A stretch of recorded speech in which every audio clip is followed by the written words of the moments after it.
गंजी चुड़ैल कांता की चोटी भाग 2।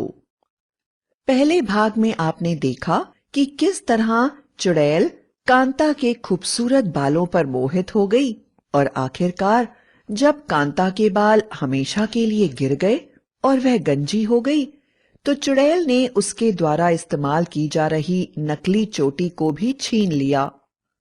कांता बिना बालों के बड़ी दुखी रहती थी। हर समय अपने बालों को वापस पाने के लिए कोई ना कोई उपाय सोचती रहती थी। एक बार उसकी दादी, जो कि हिमालय पर्वत पर तपस्या के लिए गई थी, 14 सालों के बाद वापस आ गईं। इस समय दादी की उम्र 126 साल थी, लेकिन फिर भी उनका पूरा शरीर बच्चे की तरह स्वस्थ और ताकतवर था तथा उनके बाल आज भी काले थे। उनके लंबे लहराते बाल देखकर कांता उदास हो गई और दादी से लिपटकर फपक फपक कर रोने लगी। अपनी लाडली कांता को इस तरह रोते हुए देखकर दादी बोली, क्यों रे कांता, ऐसा भी क्या हो गया जो तू इस तरह रो रही है? सब कुछ ठीक तो है ना? क्या दामाद जी ने तुझे कोई कष्ट दिया है? हाँ, हमें समझ में आ रहा है। तेरा सिर देखकर सब समझ रही हूं मैं। क्या यह दामाद जी के कारण हुआ है? अगर ऐसा है तो तुरंत मुझे बता, मैं तेरी समस्या का उपाय ढूंढती हूं।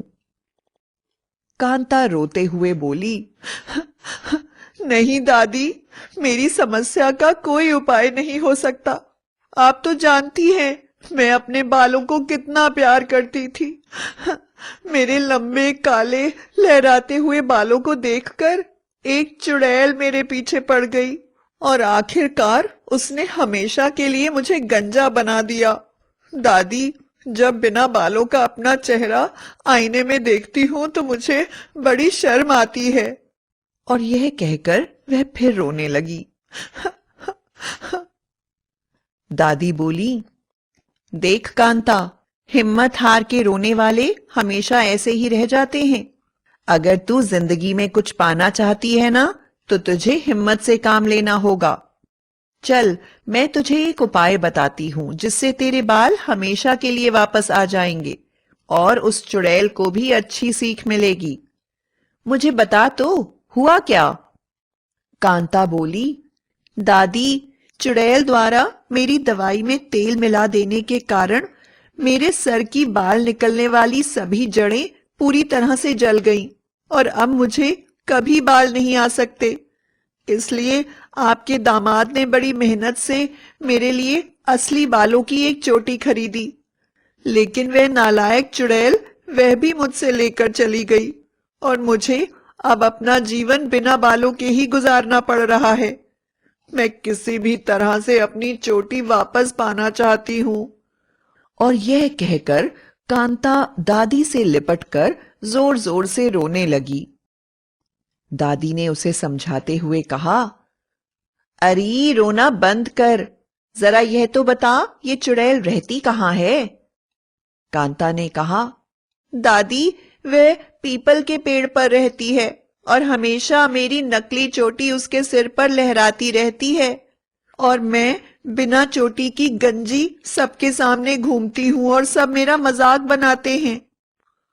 उसका रोना बंद ही नहीं हो रहा था। कांता की दादी ने कहा, चल चल चुप हो जा, अब मैं तुझे उपाय बताती हूं। कल हम दोनों ही पीपल के पेड़ के नीचे जाएंगे। मैं अपना चेहरा छुपाकर चलूंगी और अपने बाल खोलकर, और तुम ऐसे ही चलना। जब चुड़ैल मेरे बाल देखकर तुमसे पूछेगी कि यह कौन है, तो तुम कह देना कि तुमने अपने घर में बालों की देवी को बुलाया है। बाकी मैं संभाल लूंगी। अगले दिन कांता ने ऐसा ही किया एवं वह अपनी दादी को लेकर पीपल के पेड़ के नीचे चली गई। दादी ने अपना मुंह छुपा लिया और अपने बालों को खोलकर खड़ी हो गई। उसके खूबसूरत बालों को देखकर चुड़ैल मोहित हो गई और जब उसने देखा कि कांता भी वहां पर है, तो वह सामने प्रकट होकर बोली, अरे कांता, ये कौन है और उनके बाल इतने सुंदर कैसे हैं? कांता ने दादी के बताए अनुसार कहा, यह तो मेरी बालों की देवी हैं। जब मैंने इन्हें तुम्हारे बारे में बताया तो यह बड़ी ही प्रसन्न हुई हैं और तुम्हें बालों का आशीर्वाद देने आई हैं। चुड़ैल बोली, तुमने इन्हें बालों के बारे में क्या बताया है? कांता बोली, मेरी कठिन तपस्या के बाद देवी प्रकट हुई और उन्होंने मुझसे वर मांगने को कहा। मैंने उन्हें कहा कि मेरी एक बहुत ही प्यारी सहेली है जो पीपल के पेड़ पर रहती है। आजकल वह मेरी नकली चोटी इस्तेमाल करती है।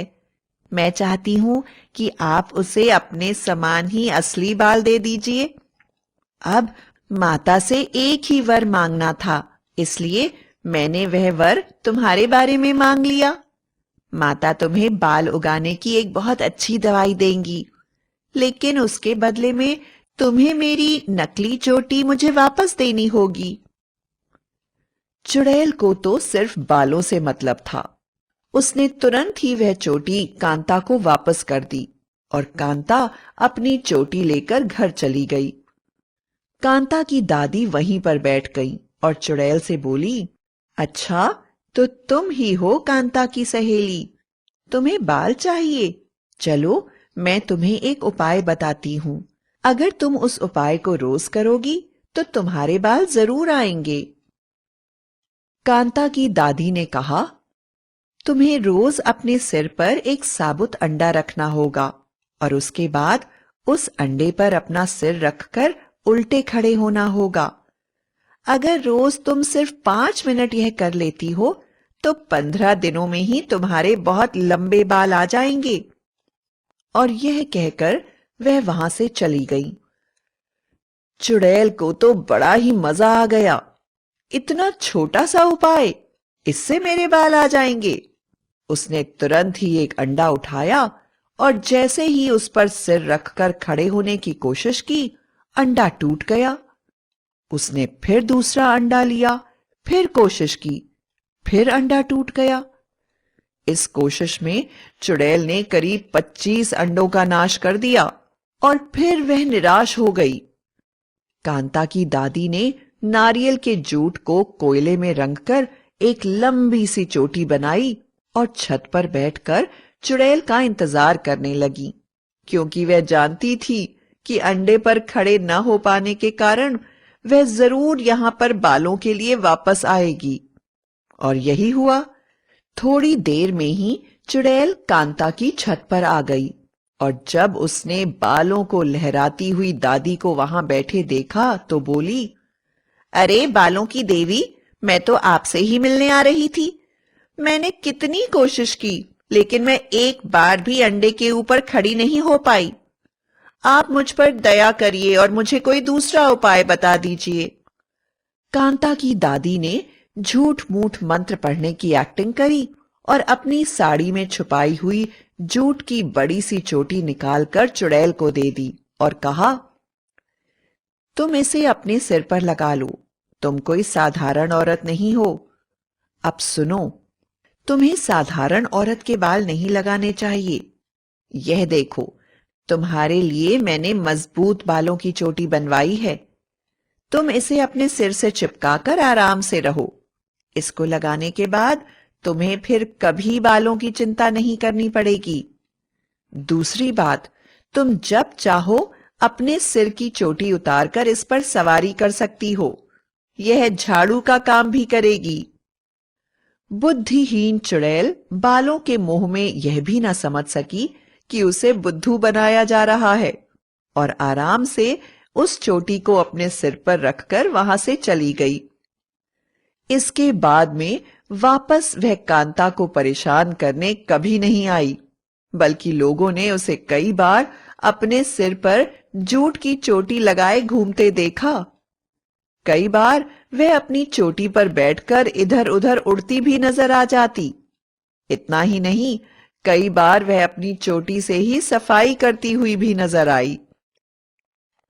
चुड़ैल खुशी से सबको बताती, यह चोटी मुझे खुद बालों की देवी ने दी है। देखो, एक ही चमत्कारी चोटी मेरे कितने काम कर देती है। मैं भला इंसानों की चोटी क्यों लूं? मैं तो अपूर्व सुंदरी हूं। मुझे बालों की माता ने खुद यह बात बताई है। और अपने आप पर इतराती हुई जूट की चोटी लेकर अपना जीवन बिताने लगी और सब उसे देख देख कर हंसते। उसके पूछने पर हर जना उससे यही कहता, तुम्हारी चोटी जैसी किसी की चोटी नहीं, तुम तो सच में कमाल की हो। नकली चोटी मिल जाने के कारण कांता खुशी खुशी अपना जीवन बिताने लगी और फिर उसके बाद उसे किसी ने बिना बालों के नहीं देखा।